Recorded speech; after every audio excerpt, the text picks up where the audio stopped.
फर्ज कर लेते हैं कि ये हो गया, पाकिस्तान तहरीक इंसाफ के खिलाफ फैसला आ गया। पहली बात तो ये है कि वो जो है इसके खिलाफ अपील में जा सकते हैं, खासतौर पे अगर वजारत दाखिला जो है वो उनको नोटिस करती है। और एक ऑप्शन ये भी है इलेक्शन कमीशन की तरफ से कि वो ये कह देते हैं कि ये फॉरेन फंडिंग जो है ये हुई है, हम आपको ये सजा दे रहे हैं, लेकिन उनको नोटिस किया जाएगा उसको कंटेस्ट करने के लिए। दूसरी बात जो है वो इलेक्शन कमीशन के इस फैसले के खिलाफ सुप्रीम कोर्ट ऑफ पाकिस्तान जाया जा सकता है। तीसरी बात ये कि जो वजारत दाखिला फैसला करेगी उसके फैसले के खिलाफ जो है वो उसी से वजारत दाखिला से जो पाकिस्तान तहरीक इंसाफ है वो अपील कर सकती है 3 दिन के अंदर, और 30 दिन के अंदर बल्कि 90 डेज़ के अंदर जो है वो वजारत दाखिला ने उस पर फैसला करना होगा। और उसके फैसले के खिलाफ पाकिस्तान तहरीक इंसाफ जो है वो हाई कोर्ट जा सकती है, हाई कोर्ट के बाद जो है वो सुप्रीम कोर्ट जा सकती है। लेकिन अगर वफाकी हुकूमत ने रेफरेंस दायर कर दिया सुप्रीम कोर्ट ऑफ पाकिस्तान में, तो फिर पाकिस्तान तहरीक इंसाफ बराह रास्त जो है वो बतौर मुल्ज़म उस लिहाज से वो सुप्रीम कोर्ट ऑफ पाकिस्तान में जाएगी। तो अभी इसके बहुत सी परतें खुलना बाकी हैं, इसके बहुत से फेजेस होना बाकी हैं। मुमकिन तौर पे जी बिल्कुल, आज सुप्रीम कोर्ट ऑफ पाकिस्तान में ये केस में थोड़ी सी बुनियाद बताता चलूँ कि ये फैसला जो है ये यहाँ तक कैसे पहुँचा। इसकी बुनियाद बनी थी मुस्लिम लीग नून के रुकने कौमी असम्बली जो थे मोहम्मद हनीफ अब्बासी, और उस पे उस वक्त के चीफ जस्टिस मियां साकिब निसार ने एक फ़ैसला दिया था। और उस फैसले के बारे में उन्होंने कहा था कि आप इलेक्शन कमीशन जाएं, क्योंकि जो पॉलिटिकल पार्टीज़ हैं उनके असासाजात की तहकीकात करना, ये मामला जो हैं ये इलेक्शन कमीशन के दायरे इख्तियार में आते हैं। इस वजह से ये मामला जो था ये इलेक्शन कमीशन में आया था, और इलेक्शन कमीशन में ये तकरीबन 7 साल 7 माह तक जो है वो ज़ेरे अल्तवा रहा, और आज उसका अहम तरीन फैसला जो है वो सुनाया जा रहा है। और इसकी जो आपने बात की कि इसकी इम्प्लीकेशंस क्या हो सकती हैं, तो इसके बहुत सी इम्प्लीकेशंस हो सकती हैं।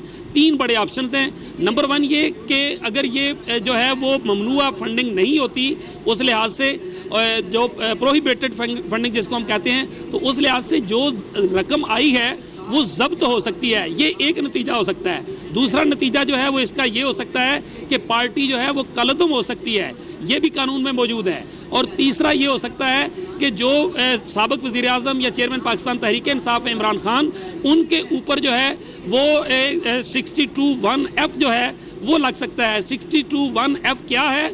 ये इससे पहले जो है इसको कहते हैं मिस डिक्लेरेशन, यानी अपनी जो बयान दिया गया है किसी भी जगह पे असासों के हवाले से, चीज़ों के हवाले से, उसको गलत रिपोर्ट करना, जैसा कि नवाज शरीफ के साथ हो चुका है और बहुत से लोगों के साथ हो चुका है। अगर ऐसा होता है तो इमरान खान ज़ाती तौर पर जो है वो ताहयात नायल हो सकते हैं। इसका मतलब ये होगा कि नवाज शरीफ और इमरान खान एक लाइन में खड़े हो जाएंगे, और फिर वो जो ताहयात नहली का मामला रिव्यू में मौजूद है, जिसमें जहांगीर तरीन के हवाले से भी सुप्रीम कोर्ट बार एसोसिएशन भी गई हुई है सुप्रीम कोर्ट में, तो उस फैसले से के साथ जाके ये सारी चीज़ें जुड़ जाएंगी। तो इस तरह से इसके इम्प्लीकेशंस तो बहुत हैं, लेकिन अभी ये कहना कबल अज़ वक्त होगा कि इलेक्शन कमीशन ऑफ पाकिस्तान जो है वो क्या फैसला सुनाता है। लेकिन अगर हम बात करें थोड़ी सी हिस्ट्री की, पाकिस्तान में 3 तंजीमें जो हैं उनको बाकायदा तौर पर इस हवाले से बैन किया गया था। माजी में जो पॉलिटिकल पार्टीज़ थी उनमें कम्युनिस्ट पार्टी ऑफ पाकिस्तान थी, जिसमें एक जनरल अकबर थे, कर्नल हसन थे, और फैज़ अहमद फैज़ जो कि मशहूर शायर थे।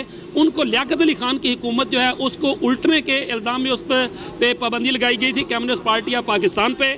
और दूसरी नैब थी जो आज की ANP है, वो उस वक्त की नेशनल अवामी पार्टी थी, और तीसरी जो थी वो जमात इस्लामी पाकिस्तान थी।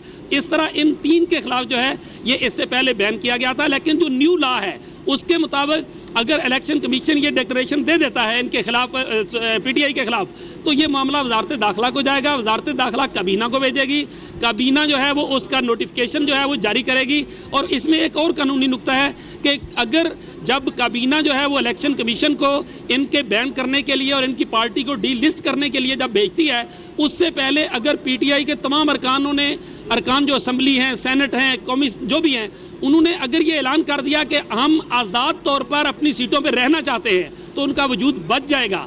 लेकिन अगर बैन हो भी जाती है तो फिर 15 रोज़ के अंदर अंदर वजारत दाखिला को सुप्रीम कोर्ट ऑफ पाकिस्तान में रेफरेंस दायर करना होगा, और उस रेफरेंस में अगर सुप्रीम कोर्ट ने मोहर लगाई तो वो बैंड होगी, अदरवाइज नहीं होगी। इस वक्त तक वजारत दाखिला की तरफ से तकरीबन 80 के करीब जो तंजीमें हैं उनको बैन किया जा चुका है, और उनके पीछे ज़्यादातर टेररिज्म के इल्ज़ामात हैं और मनी लॉन्ड्रिंग के इल्ज़ामात हैं। ये अक़वाम मुत्तहिदा की करारदाद 1267 जो है उसके मुताबिक ये होता रहा है। लेकिन दिलचस्प बात यह है कि सुप्रीम कोर्ट ऑफ पाकिस्तान में अक्सर इन तंजीमों के खिलाफ या तो रेफरेंस फाइल नहीं किया गया, और अगर रेफरेंस फाइल किया गया है तो सुप्रीम कोर्ट ऑफ पाकिस्तान ने पाकिस्तान की बहुत जबरदस्त बैकग्राउंड दिया आपने अली शेर, बहुत किसी भी तंजीम जबरदस्त बैकग्राउंड दिया अली शेर आपने कि क्या क्या पॉलिटिकल इम्प्लीकेशंस हो सकती हैं। तो इन पॉलिटिकल इम्प्लीकेशंस को अवर्ट करने के लिए, इनके तदारुक के लिए पाकिस्तान तहरीक इंसाफ के पास कौन कौन से लीगल ऑप्शंस बचते हैं अली शेर?